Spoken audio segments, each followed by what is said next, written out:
வணக்கம். இந்த மாதிரி இன்னைக்கு கிரிவலம் வந்து இத்தனை லட்சம் பேர் கூடியிருக்காங்க. நேத்து பிரதமர் மோடியும் திருப்பரங்குன்றம் வந்தாரு. பிரதமர் வர்றதுனால மிகப்பெரிய கலவரம் ஏற்படும் அப்படின்ட்டாங்க. இன்னைக்கு இத்தனை லட்சம் பக்தர்கள், இந்துக்கள் கூடியிருக்காங்க.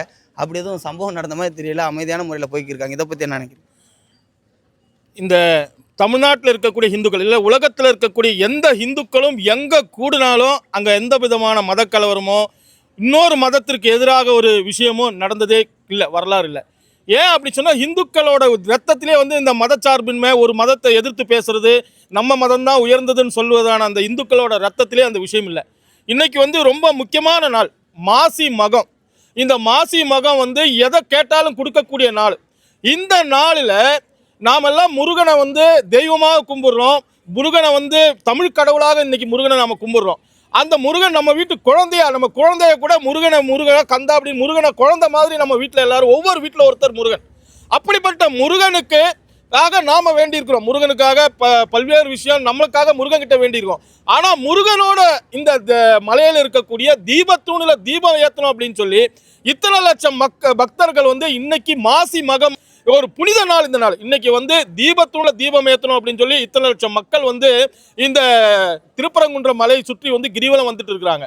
குறிப்பாக தமிழ்நாடு அரசாங்கத்தில் இருக்கக்கூடிய இந்த அரசாங்கம், திராவிட மாடல் என்று சொல்லக்கூடிய இந்த திமுக அரசாங்கம் தமிழ்நாட்டில் இந்துக்களை மட்டுமே வந்து மூன்றாம் தர குடிமக்களாக நடத்துது.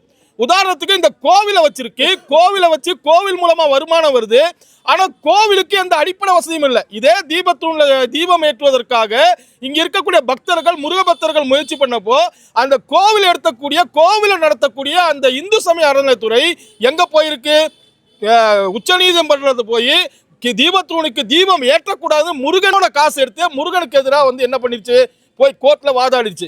இது வந்து என்ன, தொடர்ந்து இந்துக்களை தமிழ்நாட்டில் மூன்றாம் தர இந்துக்கள்லாம் இழிச்சவாயன்னு நினைச்சிட்டு இருக்கான். முன்ன வந்து என்ன பண்றாங்க, இந்துக்களை ஏமாத்துறாங்க, இந்து பண்பாடு கலாச்சாரத்தை கேவலப்படுத்துறாங்க, கந்த சஷ்டி ஏமாத்துறாங்க. இப்ப முருகனே ஏமாத்த ஆரம்பிச்சிருக்கு இந்த திராவிட மாடல் அரசு.